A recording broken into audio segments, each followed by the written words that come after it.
When I was a kid, growing up in Houston, we'd watch the trains go in and out of Union Station and park on the street and look through the fence. And as a little kid, it was fascinating to watch the big steamers come in and people unload, watch all the people and wonder where they were going.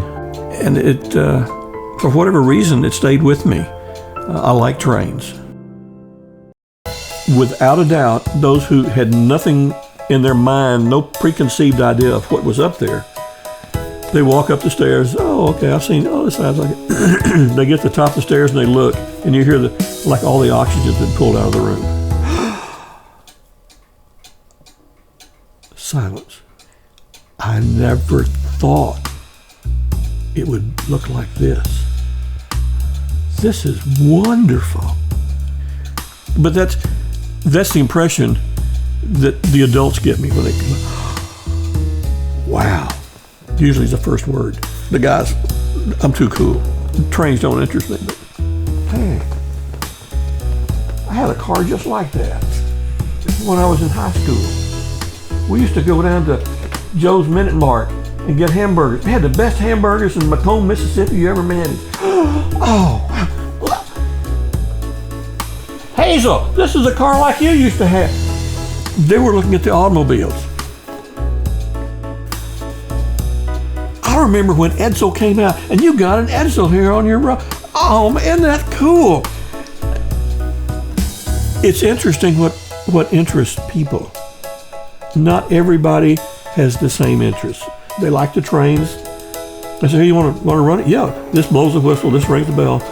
You hear boom, boom, ding, ding, ding, and all. Others, they get zeroed in on the cars, and they find the ones, this is what my grandpa had, this is what I had, this is what I grew up in. This was our first car. It's different. The kids like to see the accessories work, and to a certain extent the trains go around and the whistle blow and they smoke and all that kind of neat stuff. The adults like the automobiles, especially the men. The ladies like to look at some of the buildings that are there, and the funny names, like I said, the Anita Man dating service, or the Dewey Cheatham and Howe tax office, or the whatever. And others just look at all the creatures. Those that really start looking then can see some of the small details. Roger Farkash met me at a convention. He said, hey Bob, how's your layout coming? I told him, not worth a darn, Roger.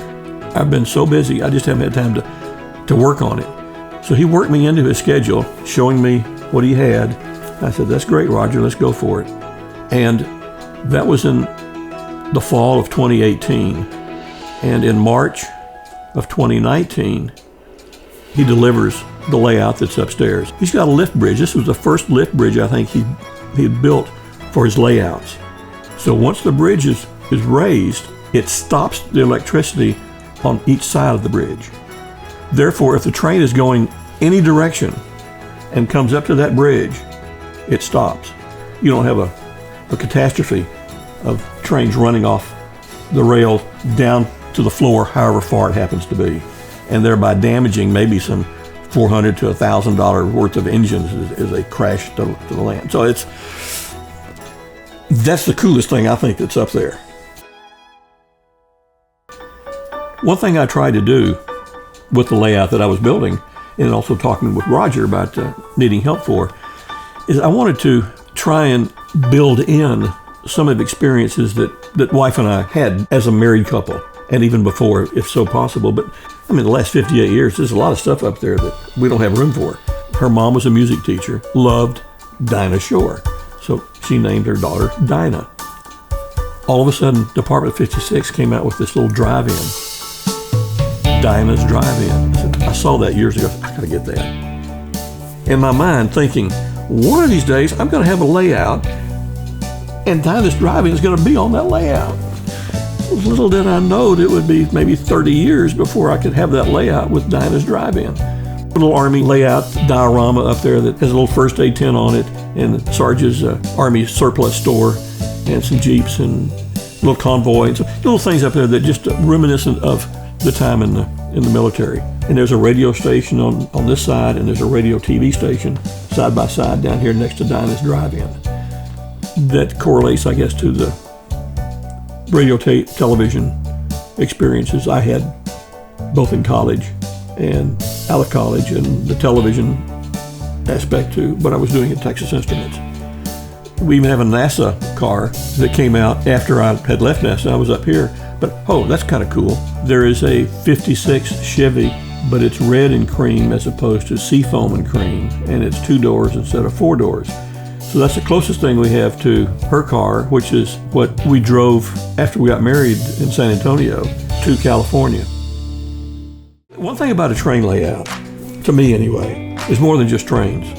It's not just trains, it's what do trains bring to an environment or to a community. There are things that trains do, I try to have them do, and there are things that people do in relation to trains. Some just sit back and relax and watch the trains go, like the little kid and his dog watching the trains go around, like the picnic people at the top of the little mound, watching the ducks float down here and watching the trains go by. They also bring hobos, and there's a boxcar that depicts 2 hobos. One is inside the car already, and the other is outside the car trying to get on, and the guy inside is trying to help him in the car as the train's going around. And then there's another little scene. There's an old shack, kind of a little store that's got a couple of bums on the porch, and across the track from the bums is a little campfire and some like hobos that are sitting around the campfire as the train comes out of the tunnel. Some people see that and they say, I remember hobos. You don't hardly see hobos anymore. The train layout is never finished. You can always add to it. All it takes is money. And not a whole lot, but money and time to find the little birds, to find the trinkets that you want to add life to the layout, more than just trains. Or inside the train, riding. I've taken the cars apart, put people in the seats, put the cars back on. Now you've got a car full of people being pulled by the engine, and that's cool. It gives them a purpose to stop at the station. There are people ready to get on, and some of these people you can envision getting off.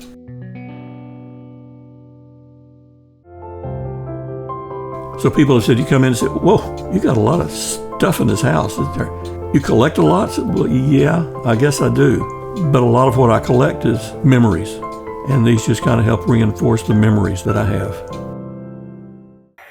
Things are taking a little longer than usual. Sit tight until I can get the line cleared. Out. Tell me. These long waits are brutal. At least the back head keeps the coffee on.